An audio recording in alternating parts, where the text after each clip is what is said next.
할렐루야. 오늘도 말씀으로 주님과 동행하고 계신 여러분을 주님의 이름으로 축복합니다. 함께 보실 말씀은 미가 6장 7장 그리고 나훔 1장에서 3장이 되겠습니다. 미가 6장 7장은 이스라엘과 변론하시는 하나님에 대한 말씀이 나옵니다. 하나님은 이스라엘의 죄악상을 고발하면서 내가 너희를 괴롭게 한 일이 있으면 말해보라. 지난 역사를 돌아보면 내가 너에게 공의를 행한 것을 알게 될 것이다. 그렇게 말씀합니다. 그래서 하나님은 자신의 공의를 이렇게 변정하면서 이스라엘에게 공의를 행할 것을 요구하십니다. 천천의 순양이나 만만의 제물로 제단의 기름이 강물처럼 흐르게 한다든지 자녀를 제물로 바치는 그런 극단적인 헌신을 하는 것보다는 주님께서 이스라엘에게 본을 보이신 것처럼 정의를 행하고 사람을 사랑하고 겸손하게 하나님과 동행하는 것, 이것이 하나님께서 선하게 여기시는 일이라는 것입니다.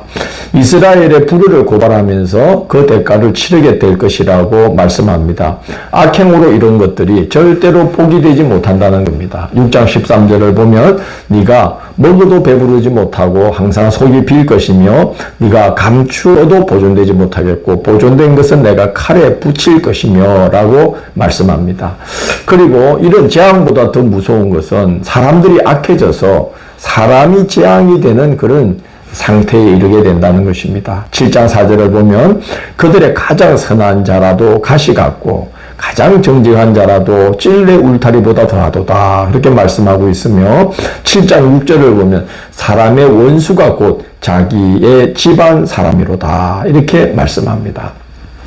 가까이 의지하고 싶은 또 의지해야 될 가족까지도 원수처럼 이렇게 서로를 대하게 되는 이런 각박한 세상이 될 것이라는 겁니다. 미가는 그러므로 소망은 하나님께만 있다고 외칩니다. 7장 7절을 보면 오직 나는 여호와를 우러러보며 나를 구원하시는 하나님을 바라보나니 나의 하나님이 나에게 귀를 기울이시리로다. 그렇게 말합니다. 왜냐하면 하나님은 용서하기를 절개하시고 그가 택한 백성을 불쌍히 여기시고 치유하시는 하나님이기 때문에 그렇습니다. 그래서 그런 재난이 있고 각박한 세상이 되고 사람을 의지할 바가 없는 세상이 될지라도 미가는 하나님께 소망을 두고 소망 중에 살아갈 것이다. 그렇게 고백을 하고 있습니다. 나훔은 아수르 제국의 수도 니느웨의 멸망을 경고하는 사역을 합니다. 요나의 경고를 듣고 회개해서 하나님의 은혜를 입었던 이 니느웨가 다시 힘을 얻게 되자 교만해져서 더욱 잔인하게 폭력을 행하게 되었습니다. 니느웨 성읍은 하나님의 심판을 피할 수 없게 되었음을 예고합니다. 그 소식, 아수르의 하나님의 심판이 임하게 되는 그 소식이 고난당하는 이스라엘에게는, 아수르에 고난당하는 이스라엘에게는 위로가 될 것이다는 또 말씀을 전합니다.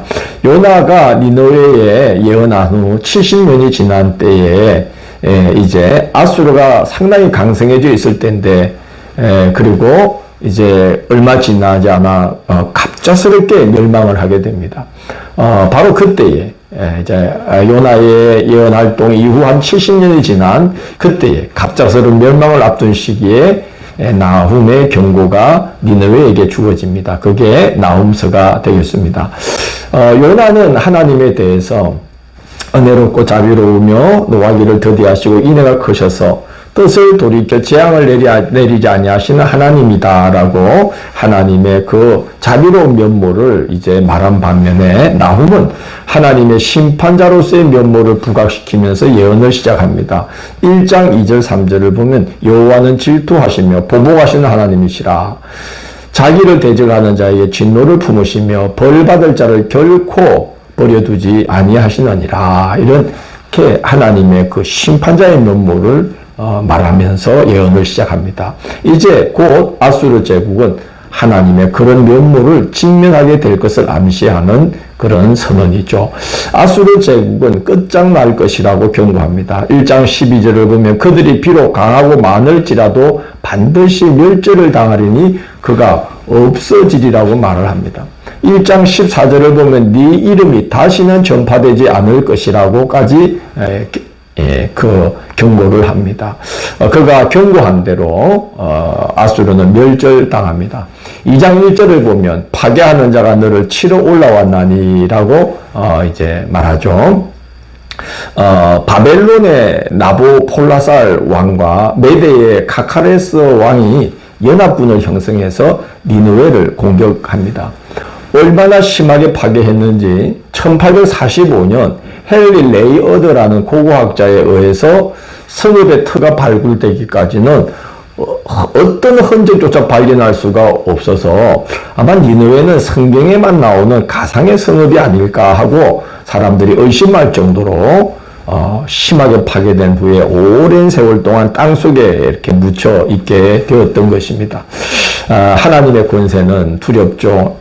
오늘 나옴 1장 4절 보면 그는 바다를 꾸짖어 그것을 말리시며 라고 말하고 있습니다.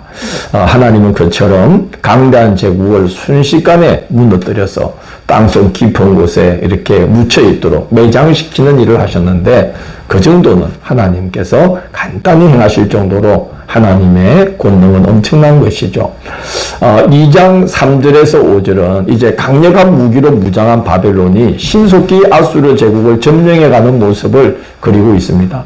그리고 이내 제국의 심장부인 니느웨가 급습당하는 그런 이제 기록이 나오는데요. 2장 6절을 보면 강들의 수문이 열리고 왕궁이 소멸되며 라고 이렇게 기록되어 있죠.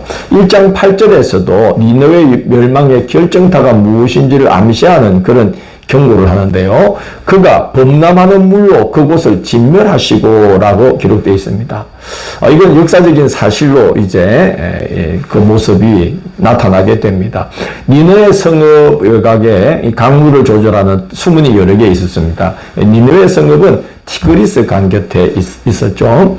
그런데 이제 이 니느웨 성읍 외곽에 강물을 조절하는 수문이 여러 개 있는데 이건 이제 지금의 이라크의 모술 도시가 아마 당시에 니느웨 성읍 터였다고 이렇게 보고 있습니다. 그런데 이제 바벨론 메대 연합군이 니느웨를 이렇게 포위를 하면서 외곽 지역을 장악을 하게 되고 그때 이제 홍수가 나서 티그리스 강이 범람할 때에 이 메대 이렇게 바벨론 메대 연합군이 수문을 다 활짝 열어서 니느웨의 성읍의 방어 벽들이 다 허물어지게 만들어 버립니다. 그러면서 이제 손쉽게 성읍을 침략할 수 있게 된 것이죠. 심판의 이유를 이제 말합니다. 첫 번째는 교만했다는 거죠. 3장 1절에서 3절을 보면 바벨론 메대 연합군이 니느웨 성읍에 들어닥쳐서 무수히 많은 사람을 죽여서 시체들이 널브러져 있는 모습이 3장 1절에서 이렇게 5절에 기록되어 있습니다. 아수르가 다른 나라에 그렇게 했던 것입니다. 성을 함락하면 사람들의 머리를 잘라서 성문 앞에 곡식단 쌓듯이 쌓아놓았다고 합니다. 공포를 이제 조성해서 다른 성읍들이 자진해서 항복하게 만드는 전략인 것이죠. 그러나 이것은 너무나 지나친 악행이에요. 심판의 도구에 불과했을 뿐인 줄을 모르고 마치 자신이 심판자인 것처럼 지나치게 악행을 일삼았던 것입니다. 그래서 그대로 이제 되받게 하신다고 말씀합니다. 두 번째는 열국을 미혹해 한 것입니다. 4장 3절을 보면 이는 마술에 능숙한 미모의 음녀가 많은 음행을 함이라고 말씀하고 있습니다. 제국의 위용을 앞세워서 열국이 그들의 폭력과 우상 숭배를 흠모하고 흉내내게 했다는 것입니다. 그래서 행한 대로 이제 받게 된다. 그래서 죽음과 능욕과 포로로 끌려감과 불태움을 당하고 축적한 부와 권세가 마치 멸치나 메뚜기 떼가 해가 뜨면 어디로 날아가 버렸는지 알 수 없이 다 담벼락에 가득히 차오고 있던 그 메뚜기 떼들이 아침 해가 뜨면 싹 다 날아가 버리듯이 그들의 부와 권세 모든 것이 다 순식간에 날아가 버릴 것이다. 그렇게 경고합니다. 더 슬픈 것은 그 모습을 보면서 슬퍼하는 자, 안타까운 자가 한 사람도 없다는 거죠. 3장 19절 보면 내 소식을 듣는 자가 다 너를 보고 손뼉을 치나니 이는 그들이 항상 내게 행패를 당하였음이 아니더냐. 그렇게 말씀합니다. 그렇게 비참하게 그렇게 참 안타깝게 슬프게 비극적으로 니느웨는 무너져 내리고 땅속으로 묻혀버리고 말았습니다. 겸손히 회개함으로 심판을 면해주시는 하나님의 은혜를 잊고도 형편이 조금 나아지자 교만해져서 폭력을 일삼다가 하나님의 준엄한 심판을 직면하게 되었습니다. 성경에 교만은 패망의 선봉이요 겸손은 종기의 앞잡이니라고 기록되어 있습니다. 늘 겸손함을 잃지 말고 늘 하나님을 의지하며 살아가는 하나님의 백성들이 되기를 원합니다. 내일 9월 29일 수요일은 하박국 1장에서 3장을 어찌하여 잠잠하시나이까 라는 제목으로 살펴보도록 하겠습니다. 오늘도 함께 해주셔서 감사합니다. 주님, 하나님의 권능의 그 놀라움과 또 하나님의 심판의 준엄함을 항상 마음에 잊지 말고 주님께서 우리에게 평강의 때를 주실 때에 감사하고 그 평강의 때에 하나님을 높이며 하나님의 뜻을 잘 받들고 이행하며 겸손히 하나님을 높이며 살아가는 저희들 되도록 인도하여 주옵소서. 예수님 이름으로 기도드립니다. 아멘.